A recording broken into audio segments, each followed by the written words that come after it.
Bonsoir tout le monde, ça va bien? Super, super. Je m'appelle Adib Al-Khalidé. Généralement, la première chose que les gens remarquent chez moi, c'est la cicatrice que j'ai dans la face. Et c'est toujours gênant pour moi de raconter cette histoire-là à des gens que je connais pas, parce que moi, je me suis fait frapper par un cheval. Je me suis fait frapper par un cheval. Est-ce que vous savez combien de gens vont passer leur vie sans avoir à prononcer cette phrase-là? Je me suis fait frapper par un cheval. J'ai subi un accident qui était à la mode au Moyen-Âge. Les sûrement du monde qui se disent, coudonc, c'est arrivé quand, en 1345? Non, c'est arrivé en 2002. Je faisais de la luge sur le Mont-Royal. Et cette journée-là, il y avait une calèche tirée par un cheval. Et le conducteur devait se sentir exotique parce qu'il s'est dit, « Ah, tiens, je vais passer là où les enfants finissent de glisser. » Fait que moi, j'ai atterri sous le cheval, OK? Maintenant, mettez-vous à ma place. J'ai 13 ans. Plaisir, neige, luge, whoopah, un pénis de cheval. Moi, en 4 minutes, j'ai vécu et la guerre des Tucs et les filles de Calais.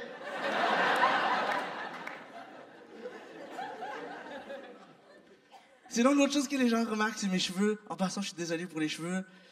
C'est la saison des allergies, je sais pas. L'autre jour, j'étais en train de marcher dans le centre-ville, puis il y a un gars dans l'auto, il ouvre sa fenêtre de voiture, puis il fait « Yo! Tes cheveux sont fucking laids! »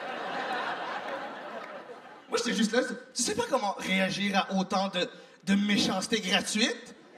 Et je me suis dit, j'ai pas envie de l'insulter en retour, ce garçon est visiblement habité par la haine. Alors je me suis dit, je vais m'approcher de lui, peut-être qu'il a un conseil, hein, pour m'aider à résoudre mes problèmes capillaires. Là, je m'approche de lui, je suis comme, yo, excuse, et le gars, il ferme sa fenêtre, Là, je l'ai regardé, je suis comme, cute, il pense qu'on est au parc safari, hein? C'est ça qu'il pense. Fait que j'ai dit, man, donne-moi des pinottes, man. Donne-moi des pinottes. C'est que t'es fucké, mais non! Je veux des pinottes.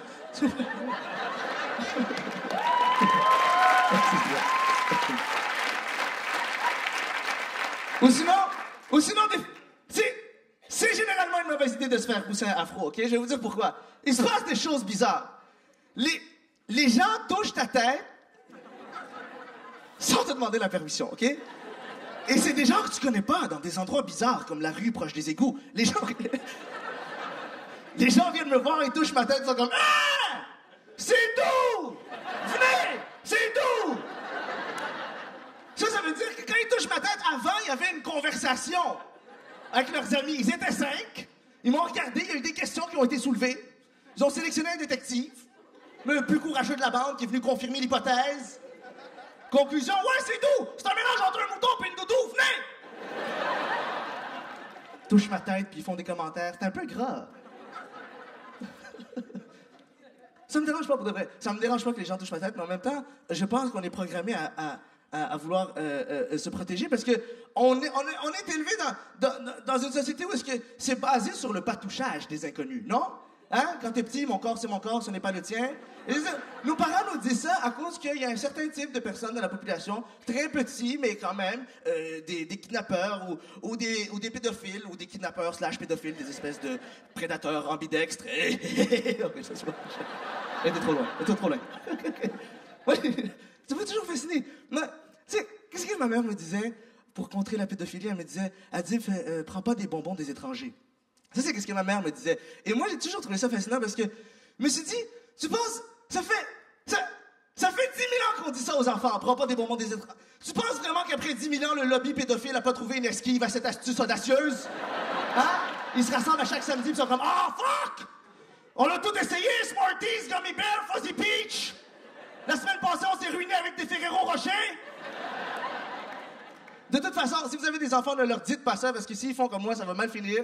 Moi, ma mère me disait, prends pas des bonbons des étrangers. Mettons, elle m'envoyait faire une commission, me donnait l'argent, elle me disait, prends pas des bonbons des étrangers. Et là, moi, je l'écoutais pas trop. Et là, je sortais dehors, je suis comme, quoi? Il y a des étrangers qui te donnent des bonbons?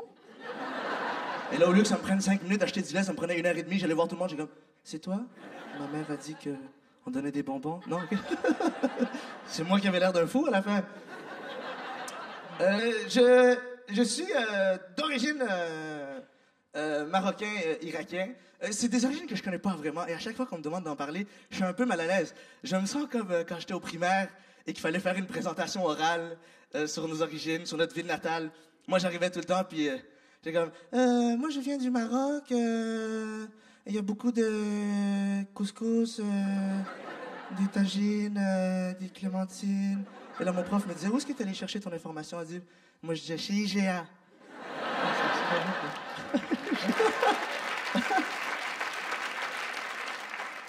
Ça fait quelque temps que je travaille sur le terrain pour essayer de contrer le phénomène des stéréotypes et j'ai décidé d'arrêter de le faire. En fait, j'ai décidé de changer ma technique. Parce que avant, ce que j'essayais de faire, c'était d'éliminer les stéréotypes et maintenant, j'essaie de les endurcir. Les endurcir à un tel point qu'ils puissent plus contenir puis qu'ils explosent, OK? Je reviens du Panama. Je suis allé 1 mois au Panama et en revenant dans l'avion, j'avais une immense barbe, OK? Je te dis, j'avais une vraiment grosse barbe. Une grosse barbe. Je ne m'étais pas laissé la barbe... je m'étais laissé pousser la barbe au Panama parce que là-bas, les gens, leur bagage génétique s'est adapté à la température, fait qu'ils n'ont pas de pilosité. Et moi, j'avais laissé ma barbe pousser en guise de domination envers les autres hommes. Vous comme ça. Mais c'est espagnol. En tout cas. Et pour revenir au pays, on m'a mis au défi de me laisser pousser la barbe pour passer les douanes. Et je dis on pour ne pas dire je. Je me suis mis au défi de me laisser pousser la barbe. Je vais vous expliquer pourquoi. Parce qu'il y a 2 ans, j'ai traversé la frontière et on m'a arrêté aux douanes. J'avais la peau super lisse, hein, vraiment le cul d'un bébé. Pour de vrai, c'était magnifique. Et j'avais la peau super lisse, puis on m'a arrêté aux douanes parce qu'on a trouvé un sachet de sucre dans mes bagages. Et selon un certain type de douanier, du sucre dans des bagages, ça voudrait dire que je participe au narcotrafic colombien. Ça, c'était leur raisonnement. Et je vais vous dire ce qui m'a insulté le plus dans cette histoire-là. C'est pas le truc du sucre ou la détention de 3 heures. C'est le fait qu'en plus d'avoir le stéréotype du terroriste, ils m'ont plaqué celui du passeur de cocaïne. Et tout le monde sait que les Arabes passent pas de cocaïne. C'est les hispanophones qui passent la cocaïne. OK? Sérieusement. Moi, si tu veux faire des stéréotypes ou donner des préjugés défavorables aux gens, au moins sois juste et habile. On ne se promène pas dans la société en distribuant le mauvais stéréotype au mauvais bagage socio-culturel. Non! Tu ne vas pas voir un Chinois pour lui dire « Ah, vous avez la mauvaise tendance de faire des siestes et porter des sombreros. » Non! Tu ne dis pas ça à un Chinois. Tu dis à un Chinois « Vous êtes généralement farfelu quand vous parlez une autre langue.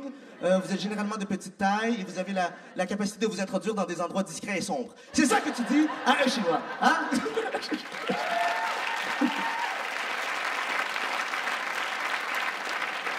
Ça m'a mis en colère. Ça m'a mis en... Tu dis pas à un arabe t'es un passeur de cocaïne. Est-ce que tu sais... C'est ça qui m'a dérangé. J'ai dit, est-ce que tu sais combien de temps ça prend, hein, pour bâtir un stéréotype et l'installer dans l'imaginaire collectif et s'assurer que tout le monde l'accepte de manière consensuelle? Ça prend du temps. Faut d'abord que tu spottes quelqu'un, que tu enregistres sa physionomie. Après ça, il faut que tu enregistres son accent, que tu le spottes en train d'agir d'une manière particulière, que tu vas transposer au groupe auquel il appartient. Après ça, il faut que tu trouves quelqu'un que tu vas convaincre. Hey, tu sais quoi? J'ai vu un Mexicain l'autre jour qui faisait une sieste et portait une sombrero. Donc, tous les Mexicains font des siestes et portent des sombreros. Hein? T'as vu un Mexicain faire ça, alors tous les Mexicains font ça? C'est pas un raisonnement un peu hâtif? Elle dit, non, ça s'appelle de la déduction. C'est pas moi qui ai inventé ça. Descartes faisait de la déduction. Descartes faisait de la déduction? Oui, Descartes. Donc, tous les Mexicains portent des sombreros, ils sont enclins à faire des siestes de manière paresseuse. Tous les Mexicains portent des siestes de manière paresseuse. Wow! Maintenant, viens avec moi. Hier, j'ai vu un Chinois faire un accident de voiture. OK, merci beaucoup tout le monde. Passez une bonne soirée. Merci.